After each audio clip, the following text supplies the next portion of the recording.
As I talk about things, if you guys have questions, jump right up and ask them.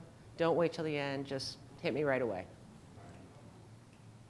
Okay, this is our basic agenda here. And we have more attendees coming in. Now I'm on camera here, so, watch out. I'll be there. Okay, the very basic, who we are. We are Molina Medicaid Solutions. We are a division of Molina Healthcare, and we are wholly owned subsidiary of them. And what we do is have one core product called Health Pass. It basically helps it's for Medicaid information technology architecture. This is used by our customers, which are states, and they are regulated by CMS at the federal level. So when it comes to security compliance, there's a lot of rules that we have to follow. And our job is to help the states process all the medical claims that go back through Medicare so that the providers, the doctors can get paid, and then the state pays the doctors and the federal pays the state. In a nutshell, how that works. We've been delivering Health Pass solution, which is composed of nearly a dozen different applications for a long time. We have over 600 servers for all of our customers in all their various environments. And it was a really high deployment cost. It was us people, as developers, were trying to do it manually all the time. The security risk with that, we had to cut that one off right away. And then we had a separate team that does the deployments. Then human risk, anytime you're doing a manual deployment. Fortunately, we haven't had many rollbacks, but it's been really close a couple times involving late night sessions. But overall, a lot of people didn't know how to do it for each app. And developers, we had to constantly call them, and they're not really happy when you call them at like 1 o'clock in the morning and go, hey, help us out. So that was part of the challenges that led us to start looking for something that could help us out.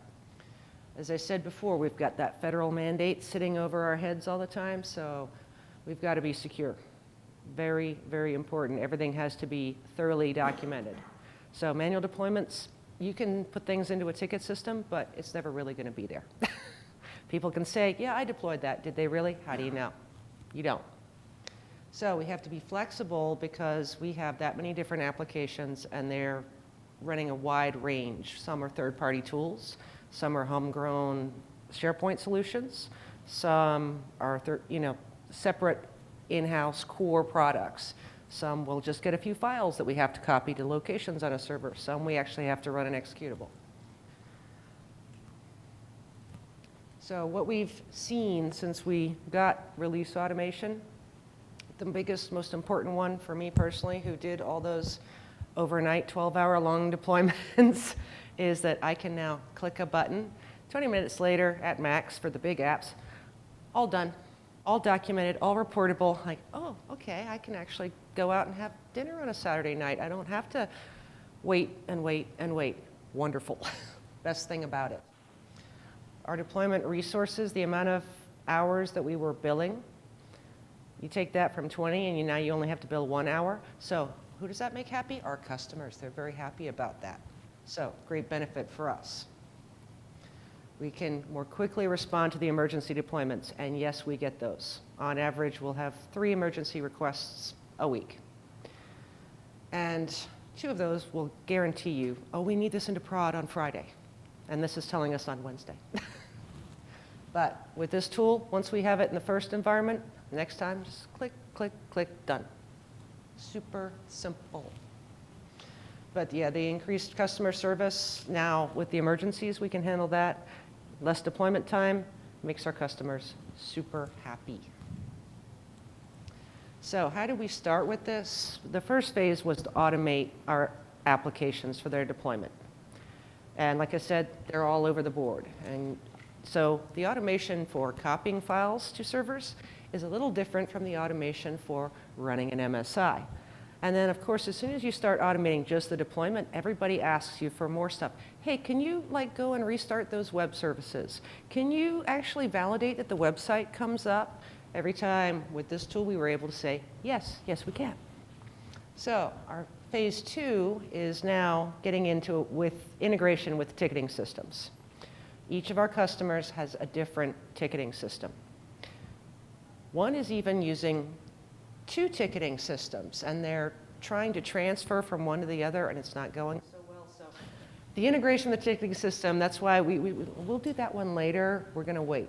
Won't work for me right now. No. But automating package retrieval, that's another thing. Right now, our developers are putting the package for us to deploy into a file share and sending us an email. Well, we know darn well that they can store everything in TFS, where we could go and grab it automatically, grab the change set number so we know exactly which version that we're deploying, carry that through. And the next thing we want to do is kick off the automated testing, because our guys have been working very hard to automate their test cases.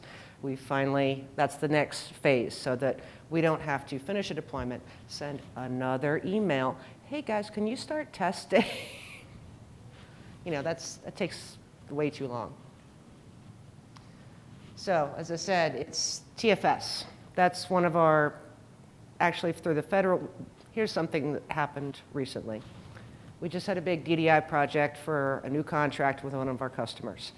Federal guys came in afterwards and started auditing everything. What were they asking about most? Where does this package come from? Where is it stored? Is it in TFS? And we're like, yes, it's in TFS. Well, what's change set? How do you know it went, that's what you deployed? Oh, right, okay, ding, ding, ding. Hence why we're going to be pulling those packages directly out of TFS. Now, the ticketing system, the test cases, ticketing system's going to take a while, because we're kind of hoping that CA will be super nice and build the integration for us. That'd be great. But if need be, with this tool, it is powerful enough. We can do it ourselves if we need to. We can figure it out. But it's kicking off the test cases. That's going to be number one, I think, is where we're at right now. We're so long waiting for the offshore team to start doing the testing. Then another day passes for us while they do the testing, send the results back, gets put by somebody else, our release manager, into our ticket system again. It's like, really? Come on, no. Is that you're using Quality Center? ALM. Or ALM? Yep. Yep. Quality Center Performance Center. Yeah. It's, Just curious. well, I kept asking our test team, like, well, we're talking to CA, hey, they've got products that do that kind of stuff. Oh, we already have a product for that. Okay. What is it? When are you automating it?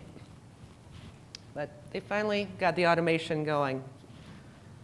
Now, this is one of my hot topics, server health.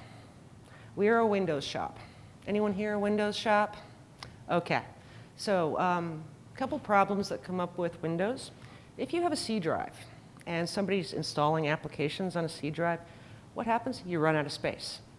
So if I come along and I want to deploy, and it has to go to the C drive because that's where the application is, and I don't have enough space for it, uh-oh, it's the middle of the night. Now what do I do? How long is it going to take me to be on hold with Knox so that they can get somebody to come in and try and clear up space? And they'll say, we don't own that server, so you got to find the server owner. Again, that's why I love the health monitoring that is built in with release automation. It tells me if my server's available, if the agent on it is ready to take the deployment, and it gives me the full health of the server. Now, the other thing that I'm going to do is build this out so it's more customer specific. So 600 some servers, 300 servers I'm helping monitor for one of my customers. I only want one report that gets spit out automatically every morning and gets sent to the right person if there's a problem with some of the servers. But yeah, with the Windows servers, Windows updates run, servers are reboot, some come back on, some don't. And if they're in the low environments, even the guys at NOC don't pay that much attention. Production, yes, they'll jump right on it. But the lower environments where I have to do all my deployments every day, oh no, they don't watch that. So I do. Just one comment to go back. Yeah. That's that your second bullet there is really important. That's a best practice that doesn't always get implemented. That's true. If the pre-deploy process, Yes. when I do deployments, is primarily there for one thing, and that's the health check. Will I be able to do a successful deploy? And the worst problem is, try and ask the customer what could possibly go wrong with your deployment, and they don't have a clue most of the time. So figuring out what needs to go in the health check is always a challenge. Right. Especially when we're deploying to some of those web servers, and it's like, okay, I know it's production. I need to check if one of these has a maintenance page up. That would be helpful. Otherwise, I need to make another phone call to knock. But it's the overall health, and we've been running health checks for a long time because server problems always caused us the biggest headaches. And we've had a health check process. We can run it on its own, way ahead of time. Then it runs again as the first pre-deployment step. So we know right at that moment that, yeah, okay, nobody else has gone and messed with our servers. When we checked them earlier, they're still good, so off we go. Okay. Now, the fun comes, because we're a Windows shop. And if you're a Windows shop, you've probably heard of PowerShell. I am the world's biggest PowerShell fan, love it. When I first came along and saw this tool, I said, why are we using this when we can write a PowerShell script? And everyone looked at me and says, well, because our customers want reports. I'm like, oh, yeah, and as a scripter, I never take the time to write out log files or anything. I comment my code, but that's about it. So I'm like, right. But some things, actions that already exist, can do quite well. You can be very creative and build loops that can go through and send things off to other loops, and it can be great. But there are occasions, especially when dealing with something like SharePoint, that it's much easier to run a PowerShell script. So how do we run a PowerShell script and still be secure? Because the execution policy, that is set by a higher power than us. That's set by our customers. Well, it's very simple. You use the new RDK, pop in a PowerShell script, compile, boom, you've got your own custom action. That action runs exactly the same as every other action that comes built in with the tool. It's all logged exactly the same way. Security layers are the same. We're all good. So if I don't have an action already, I can build one. And that is one of the biggest things that we've been able to take advantage of lately. It also helps with all the third-party integration that we have to do. If, again, no action exists, or we've put in a request to CA, say, hey, can you mail us an action that does this? Oh, yeah, we'll get to it, in the next release. I'm like, okay, I can't wait 6 months. Let's script this out myself. Again, we've got it. It also helps us with the error handling. I can't tell you how many times I've been given a package and the developers say, here's my DLLs, just run this batch file that I'm giving you. And batch file runs, fails. Oh, how are we handling this? What do I want to do? Well, if I call a developer, they say, oh, well, just run it the second time. It'll work the second time. Sure enough, it actually does. I don't know how they make that happen. It fails the first time, but it runs the second time. But they do it. They're magic. But so now I can sit and handle that myself. I know it's in an action. I can just say, okay, loop it back. All good. Now, for security and compliance, and what really helped us with our most recent auditing for our, after our go live with one of our recent customers, it is we know exactly who deployed, what they deployed, when they deployed it, where they deployed it, and we know what happened on each of the servers that they deployed to. It is, the process report is one of the key ones that we're always looking at. People want to know, what happened? Why didn't it work? Or why does this look like this? And oh, let me just run the report for you. No problem. Got it covered. We also know with our automation, sometimes our developers are sneaky and they'll throw something in. We also have a bunch of new people that are on my team building the automated processes. That audit history report, when somebody goes in and works on an app that somebody else had left alone for a while, and the first person comes back and goes, who changed my app? Why did you do this? Wait, did you publish that process or not? Audit history lets us know. It keeps everybody very honest. I mean, yes, the people that work for me, they are honest, but this ensures that. And it also helps when the higher-ups come and go, Vanessa, what are your people doing? Here's what they're doing. You want to know why it takes us so long to build out this automation? Well, here's the entire report of everything that changed in that app that we deploy. Everyone can see it. It makes it very simple.